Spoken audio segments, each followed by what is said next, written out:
My name is Lê Thủy Diễm Quỳnh. I'm from Lutheran Secondary and High School in Ho Chi Minh City. I've been teaching for about 10 years.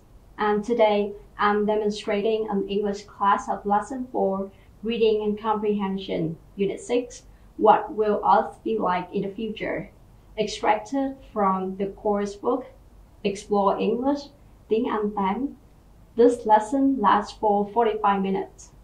By the end of this lesson, students will be able to use skimming and scanning skills for their reading comprehension.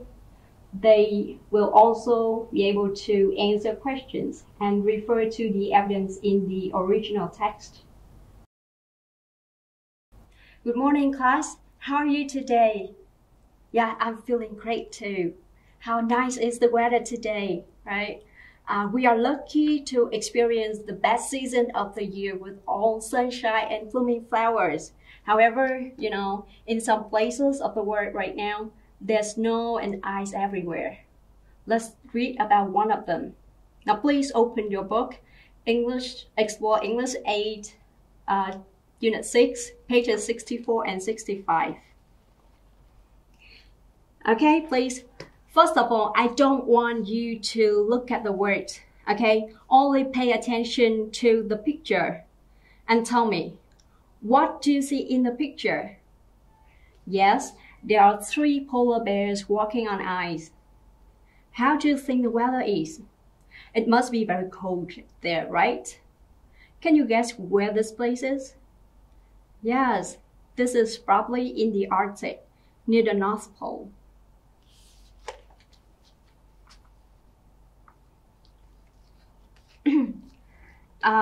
So now can everyone read the description of the picture on page 64?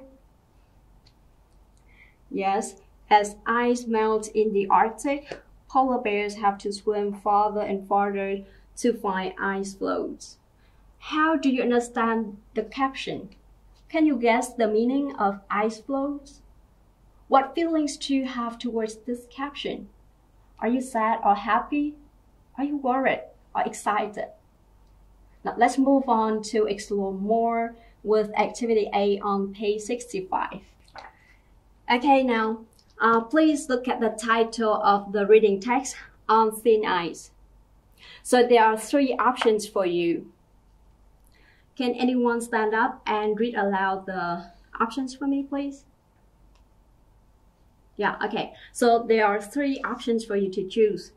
A, strong and powerful, B, in a bad situation, and C, changing. Which do you think is the meaning of on thin ice? Please circle your answer.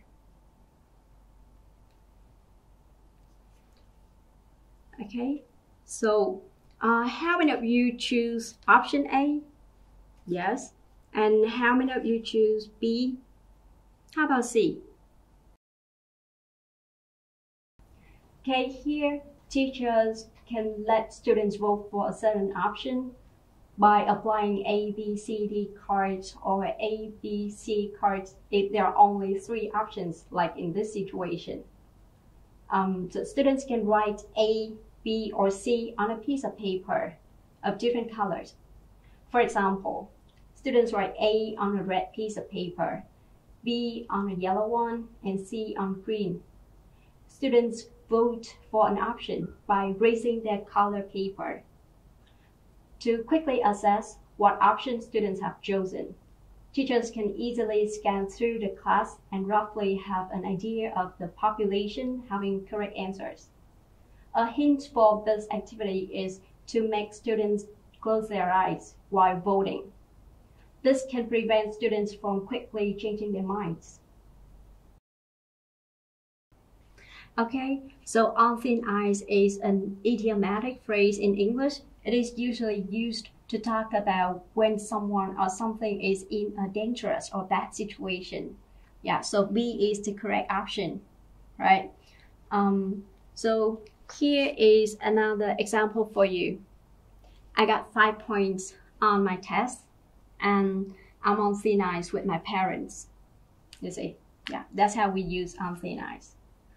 So let's get back to our to the title of the lesson. Okay, so why do you think the author used on thin ice for this reading text? Yes, the author is using a play on words to express a double meaning. The author is pointing out that not only are the polar bears on physical ice, which is getting thinner, but they are also in trouble, in a bad situation, because of the decrease in polar ice. Interesting, right? I'm sure there are more surprises waiting for us in the next activity. Let's move on to activity B. So in this activity, there is a box in your book, and there are 4 words: cracked, ice floes, carcasses, extinct. Okay, the 4 words here are somewhere in your reading text. Can you quickly scan the text and find them? Please circle the word when you see them. Okay, I will play the audio so that you can follow and find the words more easily. Now, let's listen and find the words. On thin ice. Paul Nicklin waited patiently on a sheet of ice in the Arctic to take pictures for National Geographic. Finally, he saw a polar bear. The swimming bear jumped out of the icy water to catch its food. Unfortunately, the ice cracked or broke. The bear fell back into the water and swam farther away for food. Sea ice is the key to hunting seals. Polar bears need to stand on the ice floes, or large pieces of floating ice, and wait for the seals to come up for air. Because of global warming, Arctic temperatures are rising, polar ice is melting, and polar bears have to swim farther to find ice floes. Sometimes, bears have to swim more than 200 kilometers. Some bears cannot swim that far, and, sadly, they drown. On his last trip, Nicklin was sad to see 3 polar bear carcasses. Before global warming, dead bodies like those were a rare sight. Wildlife experts think that global warming will have a terrible effect. Some scientists believe that 65% of the world's polar bears will disappear by 2050. This means polar bears are in danger of becoming extinct. All right, so have you found all the 4 words? Yes? As you read more carefully, you may notice that the author used additional words and phrases to help you understand these new words in the text. Now, please spend more time with the text and underline the words or phrases that show the meaning of these words.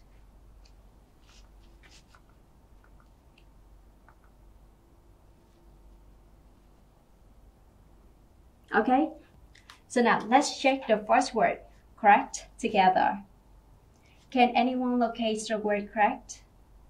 Yes, it is in the 4th line of the first paragraph.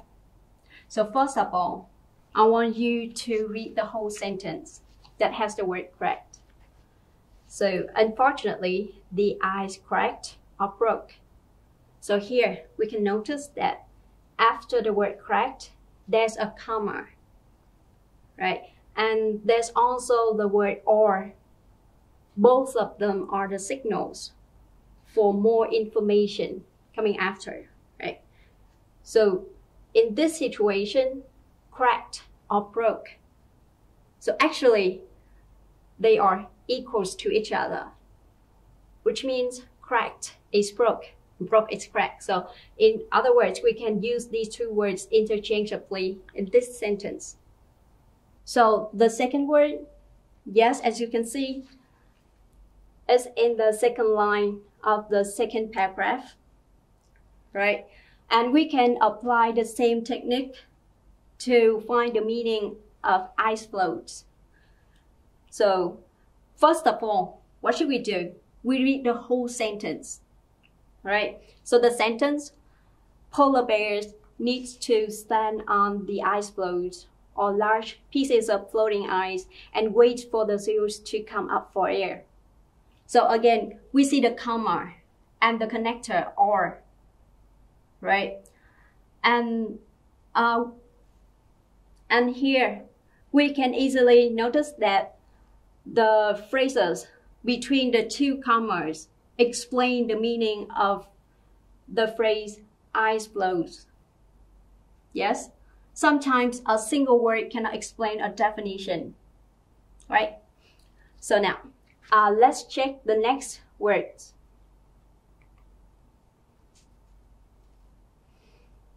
Yes, so here we have the word carcasses. You can easily see it in the first line of paragraph 3, right? And unfortunately, we don't have comma, nor do we have the word or. So we need to apply another technique, right? So what should we do? We keep looking, right? But where should we look? We look around the word to find the clues in the context, right? And here,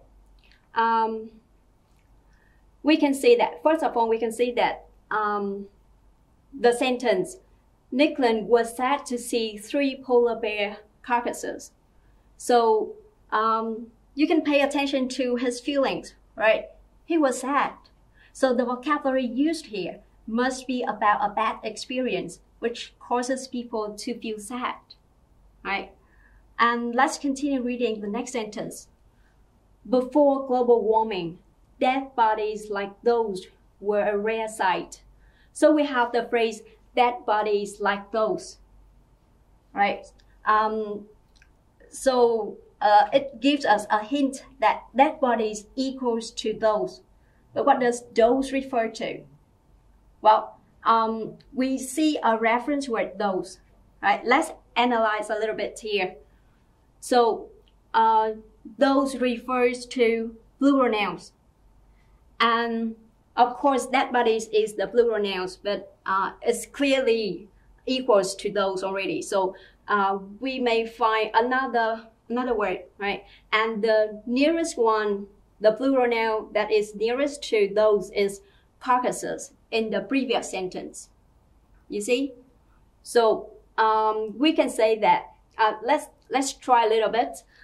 Let's replace dead bodies with carcasses to see what happened, okay? So on his last trip, Nicklin was sad to see 3 polar bear dead bodies. Before global warming, dead bodies like those were a rare sight. Wow. It makes perfect sense here, right? So we can safely say in this case, dead bodies equals to those and equals to carcasses. So in this specific situation, the word like and a reference word those helped us to find out the meaning of this new word, right? Isn't it interesting? We have just learned 2 ways to find out the meaning of unfamiliar words in a text. Let's try to find out the meaning of the last word, extinct.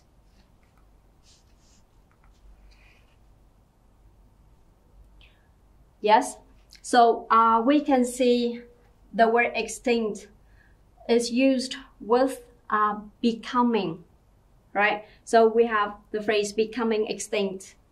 And becoming is a linking verb. So extinct must be an adjective.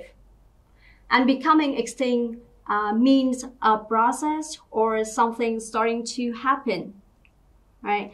Moreover, the word extinct is found in a sentence starting with this means.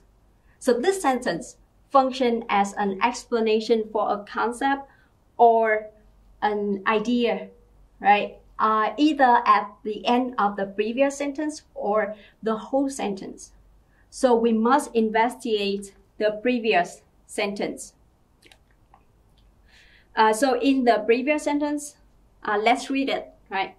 Some scientists believe that 65% of the world's polar bears will disappear by 2050.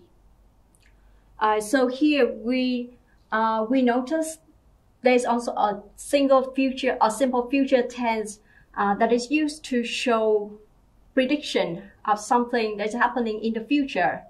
Thus, we can conclude becoming extinct is closest in meaning to will disappear. You see? It's amazing we can still understand a word by putting it into a specific context. It could be a sentence. It could even be a few sentences. So we always need to look for context clues, either within a sentence or in the sentence before or after, to fully understand the meaning of a word used in a context. Okay? So in the previous activity, we have learned how to investigate the text to understand the meaning of words in specific context. In the example of the last word, extinct, we encountered the use of simple future tense to show prediction. Now let's read the whole text again. And I want you to listen to the audio again and read along and then focus on the content words. They will help you to understand the text better. Okay? And what you have to do, you have to underline the predictions in the text. Okay? Underline the predictions. Now, let's listen, read along, and underline. On thin ice. Paul Nicklin waited patiently on a sheet of ice in the Arctic to take pictures for National Geographic. Finally, he saw a polar bear. The swimming bear jumped out of the icy water to catch its food. Unfortunately, the ice cracked or broke. The bear fell back into the water and swam farther away for food. Sea ice is the key to hunting seals. Polar bears need to stand on the ice floes, or large pieces of floating ice, and wait for the seals to come up for air. Because of global warming, Arctic temperatures are rising, polar ice is melting, and polar bears have to swim farther to find ice floes. Sometimes, bears have to swim more than 200 kilometers. Some bears cannot swim that far, and sadly, they drown. On his last trip, Nicklin was sad to see 3 polar bear carcasses. Before global warming, dead bodies like those were a rare sight. Wildlife experts think that global warming will have a terrible effect. Some scientists believe that 65% of the world's polar bears will disappear by 2050. This means polar bears are in danger of becoming extinct. All right, so we have just listened to the text, right? And we can notice there's another usage on the third line of the last paragraph. Right? Wildlife experts think that global warming will have a terrible effect. So what is predicted here is a bad outcome or a bad result happening to wildlife caused by global warming. Specifically, polar bears will become extinct in the future. So we can say the text is alarming us on the future of wildlife animals in general and polar bears in specific. It is a very sad fact that we are facing at the moment. How are you feeling about this? Are you sad about the future of polar bears too? What do you think about global warming? Please work in pair with your partner and tell them which predictions are the most worrying. Don't forget to give reasons to explain your opinion. This activity is a further step for students to explore the problems targeted by the authors. To let students work in pairs is to maximize the time each of them has to speak within the time limit. I would give this activity 3 to 4 minutes for students to work in pairs while finding out 2 students having opposite opinions. One would be more worried about the prediction that global warming will have a terrible effect on wildlife. The other one would take polar bears will be extinct more seriously. These 2 students each will give a speech in front of the class at the end of pair working time. Okay, now please turn to page 66. We'll move on to reading comprehension section. We have already read the passage about the alarming future of polar bears. Now we're going to do some practice to further check our comprehension of the passage. In activity A, there are 5 multiple choice questions of 4 different question types.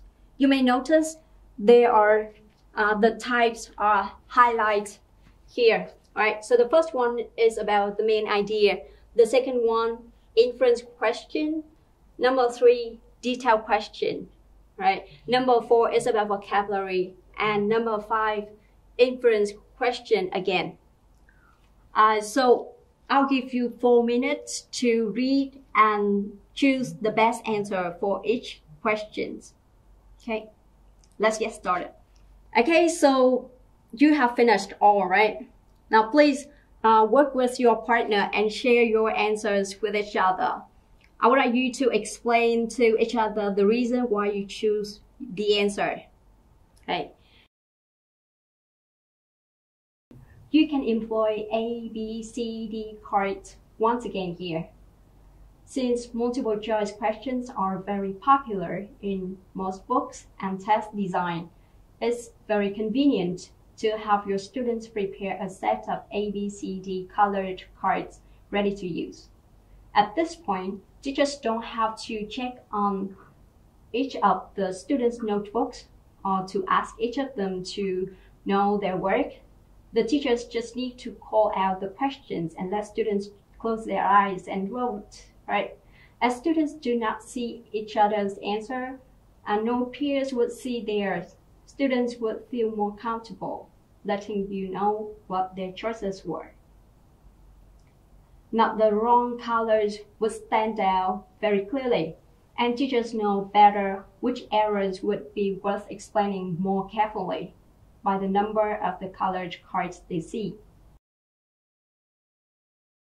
Now I have another interesting piece of information for you. Please pay attention to the idiom box here. Yes, an activity that helps strangers feel relaxed together is, okay, which one do you choose? Yes? Okay. Now I want you to use your ABC cards again. Now close your eyes. And 1, 2, 3. Yes, raise your card, please. Okay, I can see all of your answers. Now put your cards down and please open your eyes. Excellent. Most of you choose C. We have icebreakers in classes, parties, and at events, so people can get to know about each other better, right? Especially in a new situation, right? So can you share with me some of the icebreakers you would like to have in classes, parties, or at events? For me, I have some suggestions. Yes. For example, we have the hot seat, right? Or hot potato game, or truth or dare, right? So, shall we continue with activity B? Okay, so back to the test. You may get it now that the authors are very worried about the polar bears, right? But what causes all of these? What causes polar bears to become extinct? Or we can say the fact that polar bears are disappearing is the consequence of something. Can you guess? Yes, the fact that polar bears are disappearing is the consequence of global warming. In activity B here, we have a flowchart that shows the order of a group of events as they occur, right? With the first thing, number 1, and the last thing having the largest number. So if something happened first, you write it on the first number, right? And we also have 5 events. Right here, we have events A, B, C, D, E. So please work on your own in 2 minutes to put the letters in the correct order. The flowchart presents a chain of events in the order of what is written in paragraph 2 of the text, right? As you can see here. So the first event because of global warming, Arctic temperature are rising. So the first one, C, right? Temperature rise. The next one, yeah, it must be B, right? Polar ice melts. And number 3 here should be E, right? Polar bears have to swim farther between ice floes. And the next one here, A, some polar bears drown. And the last one, of course, D, right? Polar bears are in danger of becoming extinct. You see? Okay, so we have just found out in detail the sequence of events that cause polar bears to become extinct. Are polar bears the only animals in danger of global warming?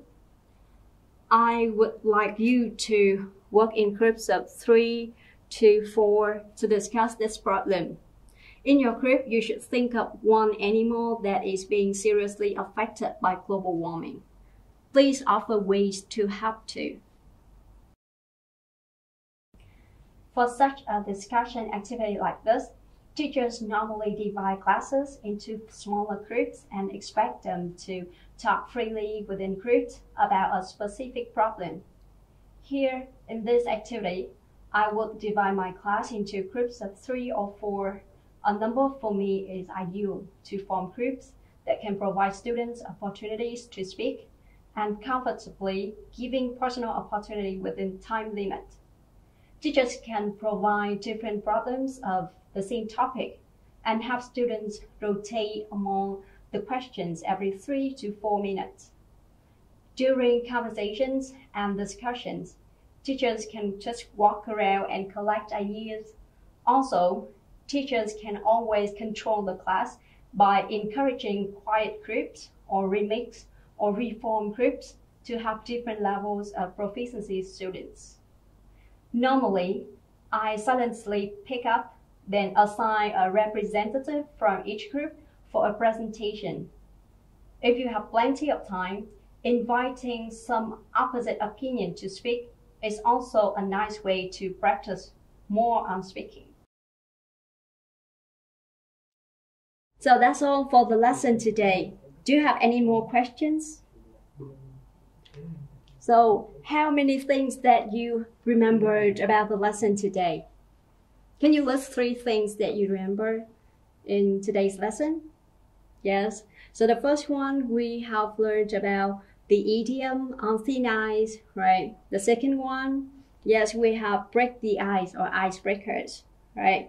And then we also learned about the negative effects of global warming on polar bears, right? I have 2 questions for you, okay? So the first one, what does sea ice is the key to hunting seals on line 6 mean? The second one, why do scientists believe only 35% of the world's polar bears will remain by 2050? Yeah, and that should be the end of lesson 4, unit 6. Thank you for your participation and have a nice day.